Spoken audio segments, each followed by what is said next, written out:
Na psicografia de hoje, veremos os danos da fofoca na nossa vida. Bem-vindo ao canal Páginas da Vida.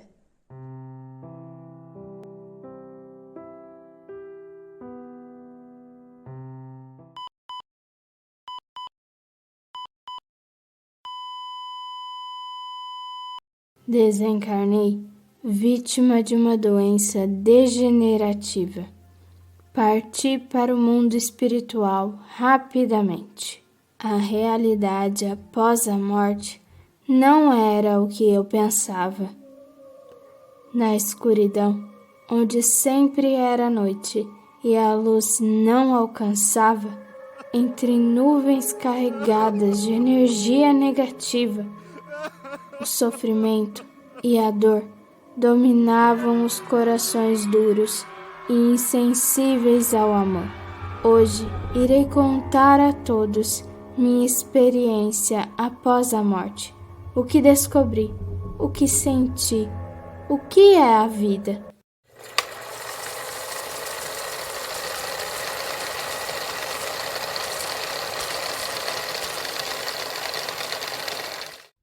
Nunca imaginei que passaria por tal situação em minha vida. Na verdade, nem acreditava nessas coisas, pois devido à minha religião na Terra, pensava que após a morte seria um sono profundo, onde eu permaneceria dormindo e descansando até o dia do juízo final, quando Jesus retornaria para separar os bons dos maus e levar os justos ao céu. Sentia-me preparado e merecedor para adentrar o reino dos céus, pois durante toda a minha vida jamais fiz mal a alguém. Pelo menos assim eu pensava. Porém, ao despertar do outro lado, vi que as coisas não eram como imaginava. Meu despertar foi difícil, e a forma como me tiraram desse sono profundo foi com grosseria, maldade e insensibilidade. Aqueles espíritos zombeteiros e perseguidores só queriam me perturbar. Não me deixavam dormir para que eu sofresse como eles.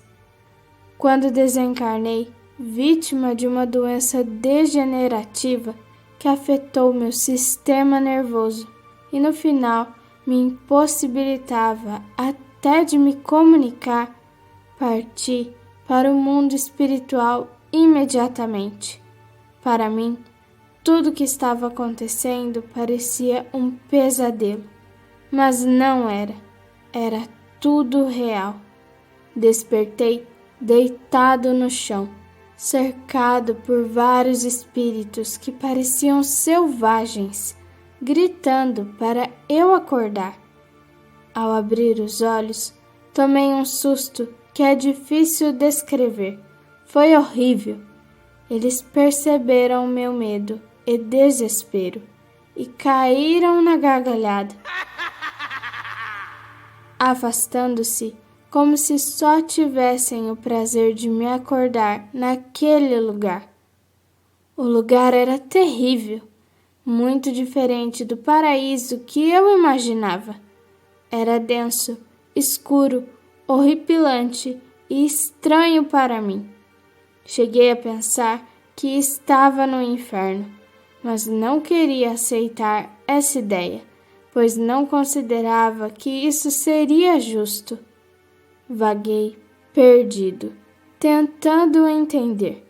Por muito tempo, não sabia se estava acordado ou não, mas o tempo foi passando e acabei aceitando aquilo como uma punição de um Deus punitivo, o qual me foi apresentado para um homem justo que merecia estar ao seu lado. Contudo, na verdade, demorei para entender e enxergar que eu não tinha sido um homem bom. Apenas não fui mal diretamente. Não causei ferimentos físicos, mas minhas ações prejudicaram várias pessoas inocentes de forma indireta, sem que soubessem. A maledicência arruinou minha vida e a de muitas pessoas, e com o tempo percebi que estava pagando por isso. Eu falava mal de todos e ainda por cima era um fofoqueiro incorrigível. Não conseguia resistir à tentação de espalhar qualquer fofoca que descobrisse sobre a vida alheia. Sempre me considerei muito esperto, inteligente e observador. Percebia tudo com facilidade, fazia minhas deduções e comprometia essas pessoas, comentando com outros sobre suas atitudes. Era como se eu fosse o detetive de suas vidas, expondo cada segredo e fraqueza. Com isso, prejudiquei pessoas, afastei algumas da igreja, fiz com que outras pessoas perdessem o emprego, destruí relacionamentos duradouros e de amor verdadeiro e levei algumas pessoas à depressão. Tudo porque não conseguia conter meu ímpeto de falar mal da vida alheia. Deixei de cuidar da minha própria vida, da minha fé e espiritualidade, para praticar esse mal silencioso que destrói a vida de incontáveis seres humanos. As pessoas afetadas, na maioria dos casos, nem sabiam que eu era a pessoa por trás dos escândalos, seja dentro da igreja, no ambiente de trabalho, no seio familiar ou no círculo de amizade.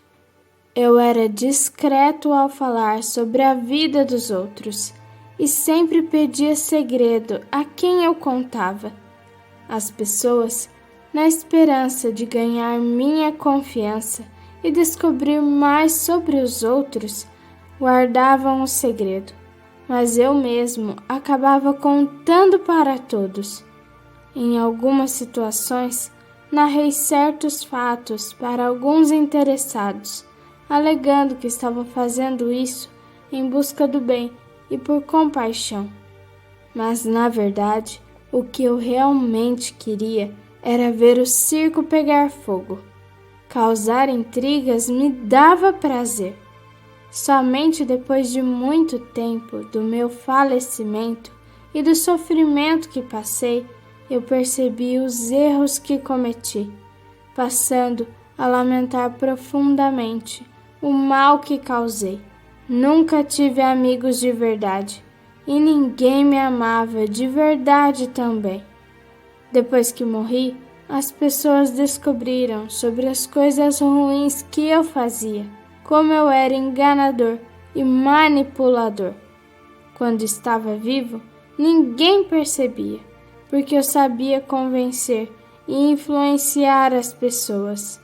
Conforme fui refletindo e me interiorizando, comecei a me conhecer melhor, entendendo o quanto errei, machuquei e prejudiquei os outros.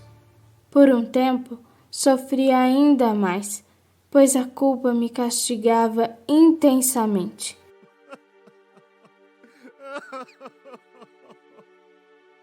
E eu me afundava cada dia mais em tristeza.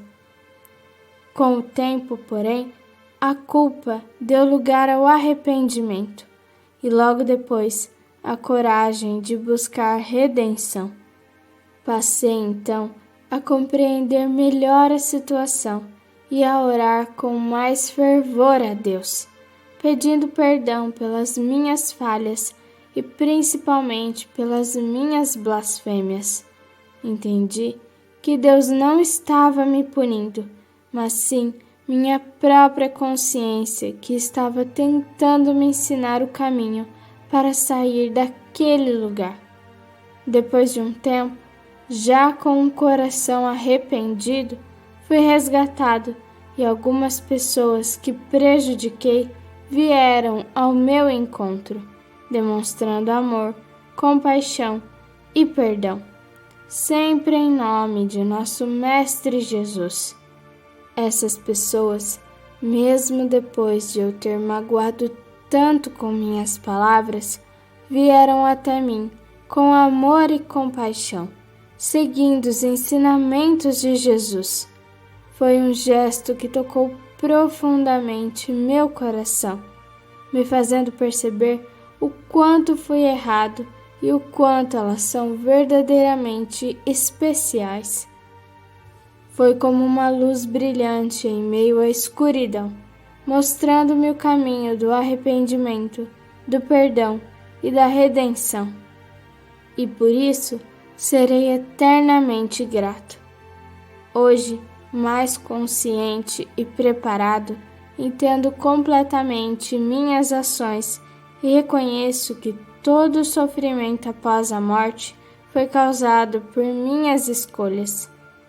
Eu sempre soube que estava errado, mas não tinha ideia do mal que estava causando aquelas pessoas, e estranhamente isso me trazia prazer. Nem eu mesma entendo por que me sentia tão bem agindo assim, mas hoje me arrependo profundamente só de lembrar. Espero sinceramente que na próxima vez que tiver a oportunidade eu não cometa os mesmos erros. Desejo voltar sem poder falar, para que minha língua não seja mais uma arma de destruição. Confio que Deus, Pai de todo poder e bondade, me concederá uma nova chance em breve, e espero verdadeiramente ser capaz de aproveitá-la da maneira certa. Que você, que acabou de ler esta mensagem, aprenda que há situações em que é melhor ficar em silêncio. Se não for para falar coisas positivas e construtivas, que você possa silenciar sua voz. Você não tem ideia do poder das palavras e como pode destruir uma pessoa, uma família ou uma reputação através da fala. A palavra dita é como uma flecha lançada em direção ao alvo. Ela não tem mais volta. E a maledicência é como o veneno, que envenena não só aquele que é alvo, mas também aquele que o lança. Jesus passou por esta terra e com suas palavras de amor nos ensinou como viver em harmonia no coletivo. Eu, por outro lado, agi de forma contrária. Mas você, não importa a sua idade, pode mudar isso. Se você gosta de fofocar, falar mal da vida alheia, inventar histórias comprometedoras ou aumentá-las, saiba que é e sempre será responsável por suas ações, por toda a eternidade. Aquilo que você pensa que não causará mal, ou o que diz achando que está sendo sincero e verdadeiro, pode ter um desdobramento negativo inimaginável. Você terá que prestar contas à sua consciência espiritual, que após o desencarne fará você lembrar de todas as suas ações, reações e escolhas. Essa é a justiça divina e ela não falha. Aqui se faz, aqui se paga. Analise sua vida, suas atitudes, comportamentos e escolhas para que você talvez possa prever para onde elas estão te levando. Ainda há tempo. Navegantes da espiritualidade. Conclusão. Meus amigos, nesta psicografia, vemos o quanto as nossas atitudes influenciam a nossa vida. Cada escolha que fazemos, cada atitude que tomamos, tem uma consequência. E quando tomamos uma atitude que prejudica a vida de alguém, que machuca a vida de alguém, que machuca outra pessoa, estamos machucando a nós mesmos. Tudo que enviamos ao próximo, enviamos para nós primeiro. Por isso que toda vez que a gente deseja mal para outra pessoa, que a gente faz o mal para outra pessoa, estamos fazendo o mal para a nossa vida, porque aquele mal que enviamos, vamos receber. A consequência vai vir, e toda ação errada gera uma consequência ruim. Por isso, precisamos pensar muito nas atitudes que tomamos no nosso dia a dia. Tudo que fazemos, temos que arcar com as consequências. Temos a responsabilidade das ações que fazemos e influenciam a vida do nosso próximo. Não adianta, mas foi a pessoa que decidiu fazer aquilo. Mas se você influenciou a vida de outra pessoa e você influenciou negativamente, você tem a responsabilidade nisso. Porque você também fez aquela ação. Você decidiu influenciar negativamente a vida de outra pessoa. E você tem que arcar com as suas responsabilidades. Isso na própria vida encarnada, ou após o desencarne, ou em outra reencarnação. A lei de causa e efeito, ela é justa e funciona como uma balança divina para que todos nós possamos nos manter equilibrados. E quando pendemos a balança para o lado negativo, vamos ter que arcar com as consequências para conseguir equilibrar essa balança de novo. E isso pode vir com consequências nessa atual encarnação mesmo, em outras reencarnações ou na vida após a morte, no tempo que passamos na erradicidade. Por isso, não podemos pensar que quando ferimos o nosso próximo, tudo vai ficar bem, nada vai acontecer conosco. Isso não é verdade, porque quando ferimos ao próximo, ferimos a nós mesmos e vamos ter que arcar com essas consequências, equilibrar a balança.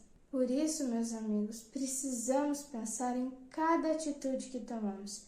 Cada ação que tomamos tem uma consequência e devemos pensar nas consequências dos nossos atos antes de agirmos, para que não tenhamos que reparar no futuro ações negativas, para que possamos seguir uma vida evoluindo moralmente e espiritualmente, para que possamos aproveitar a oportunidade que estamos tendo nesta encarnação para evoluirmos, para praticarmos o bem e não fazermos coisas ruins. Meus amados, como vimos nessa psicografia, a fofoca foi o grande mal desse espírito. Foi o que levou esse espírito a cometer tantos atos errados. Todos nós nascemos com algum talento, alguma coisa que foi dada a nós para que possamos trabalhar ela da melhor maneira possível. E com o dom de se comunicar com as outras pessoas, de saber falar, saber influenciar as outras pessoas através da fala, é um dom muito importante. Mas ele não deve ser usado de maneira errada. Ele deve ser usado para o bem, influenciar as pessoas para a espiritualidade, para seguir uma vida de conexão com Deus, com o espiritual. Cada um à sua maneira, mas não use o seu dom de falar com as pessoas, de saber se comunicar para fazer algo ruim, para influenciar as pessoas negativamente. Tudo que a espiritualidade nos dá é para usarmos para o bem. Cada dom que recebemos, cada talento que recebemos é para usarmos para fazer bem às outras pessoas e evoluirmos a nós mesmos, não para ferirmos aos outros, para causarmos mais dano a nós mesmos e às outras pessoas. A fofoca, meus amigos, ela é um vício.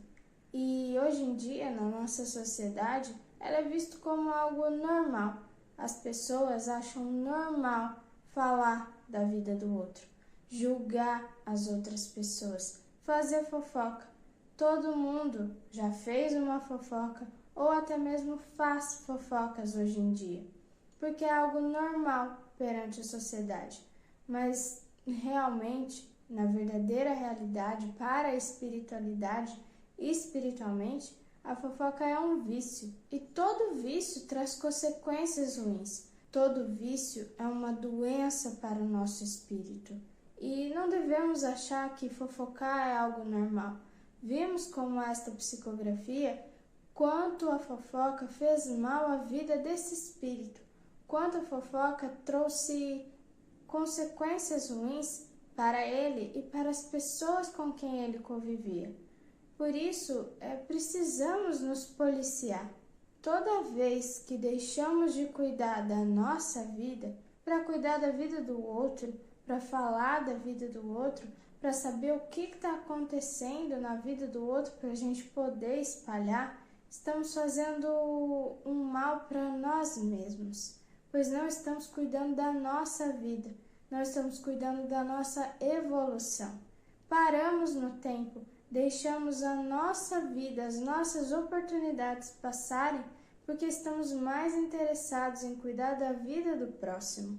A fofoca não traz coisas positivas, ela não traz nada de bom, pois quando fofocamos, não estamos espalhando coisas boas, não estamos falando de assuntos bons, estamos criticando ou julgando as ações e atitudes de outra pessoa. No fim, a fofoca é um meio de fuga para você não ter que lidar com os seus próprios problemas. Você não quer lidar com as coisas que você precisa consertar em você mesmo e prefere cuidar da vida de outra pessoa numa maneira de fuga das suas próprias questões, das suas próprias más tendências, dos seus próprios vícios e coisas que você veio nesta encarnação para consertar. Então, meus amigos, pensem bem no que vocês estão falando. Vigiem as suas palavras. Toda palavra ela tem poder e nada tem de espiritual em fofocar. Muito pelo contrário, só atraímos vibrações negativas quando fofocamos. Como vimos nesta psicografia, a fofoca ela traz danos sérios, tanto nesta vida como na vida após a morte. Então precisamos sim pensar no que estamos falando, rever as nossas atitudes e o que estamos dizendo para as outras pessoas, se não queremos sofrer as consequências que esse espírito sofreu na vida após a morte. Uma palavra equivocada sua pode trazer danos irreparáveis para a vida de outra pessoa. Por isso, não ache que dizer algo não terá uma consequência, pois terá, e a responsabilidade vai ser sua. Por isso, pare de fofocar. Aprenda a ficar em silêncio. Use o silêncio como uma chave para fugir de situações em que você iria fofocar. O silêncio é uma prece. Ficar em silêncio é aprender a ouvir mais e falar menos. Isso é uma habilidade muito importante. Quando ouvimos as outras pessoas e falamos menos de nós mesmos ou julgando as outras pessoas quando falamos, sabemos exatamente o que falar para usar como conforto naquela situação difícil que uma pessoa está passando, por exemplo. Ficar em silêncio é algo muito bom, porque aprendemos quando devemos falar e aprendemos que devemos falar somente coisas que vão agregar a vida de alguém. Por isso, pensem nisso, pratiquem o silêncio. Levem esta carta psicografada como um exemplo para a sua vida. Precisamos aprender a cultivar uma vida em harmonia, cultivar uma vida em paz, tranquilidade, cultivar bons hábitos e boas ações e focar na sua própria espiritualidade, em você. Quando fazemos isso, estamos deixando de lado a vida do outro para focar na nossa própria vida, para cuidar da nossa própria evolução. Porque quando estamos ocupados, cuidando da nossa vida, cuidando dos nossos problemas, cuidando da nossa espiritualidade, não temos tempo para focar na vida do outro e acabar criticando os defeitos das outras pessoas. Não seja hipócrita, não critique o erro de outra pessoa quando você também tem seus erros para consertar. Isso é hipocrisia. E não seja hipócrita. Aprenda a olhar para si primeiro antes de julgar o outro. Não devemos julgar ninguém. Nem Deus nos julga, porque nós temos o poder de julgar outra pessoa. Então, meus amigos, aprendam a ficar em silêncio, Aprenda a se voltar para dentro de você mesmo e olhar o que você tem que mudar. Não fuja de você mesmo. Não fuja dos problemas que você está tendo a oportunidade de melhorar nesta encarnação. Meus amados, espero que vocês tenham gostado desta psicografia. Espero que vocês tenham gostado desta conclusão. Agradecemos você que ficou com a gente até aqui nesse vídeo. Lembrando a todos que temos o grupo do WhatsApp do canal, onde sempre postamos as novidades, os recados e os novos vídeos que trazemos aqui no canal. Então, se você quer participar desse grupo, o link para entrar no grupo do WhatsApp vai estar na descrição do vídeo. Na descrição, nós também deixamos muitas sugestões de livros espíritas com vários conhecimentos sobre a doutrina espírita e sobre casos da espiritualidade para que vocês possam ler. Deem uma olhadinha, porque é muito importante estudarmos a espiritualidade no nosso dia a dia. Meus amados, lembrando a todos que hoje é quinta-feira, então às 8 horas aqui no canal, 8 horas da noite, traremos o nosso Evangelho no Lar. Então, se você nunca praticou Evangelho no Lar e tem curiosidade para praticar, ou se você quer participar do Evangelho no Lar conosco, às 8 horas aqui no canal estará estreando o vídeo do Evangelho no Lar. Então, meus amigos, programem na sua agenda. Se você é inscrito no canal, mas não ativou o sininho das notificações, ative a opção do sininho das notificações para receber a notificação de quando o Evangelho no Lar estiver disponível aqui no canal. Não só o Evangelho, mas todos os vídeos que postamos aqui. Se inscreva no canal, você que não é inscrito, e também ative o sininho das notificações. Curta esse vídeo e comente conosco quais foram as suas reflexões sobre essa psicografia e compartilhem o vídeo com outras pessoas. Muito obrigado por vocês estarem até aqui conosco. Até o próximo vídeo.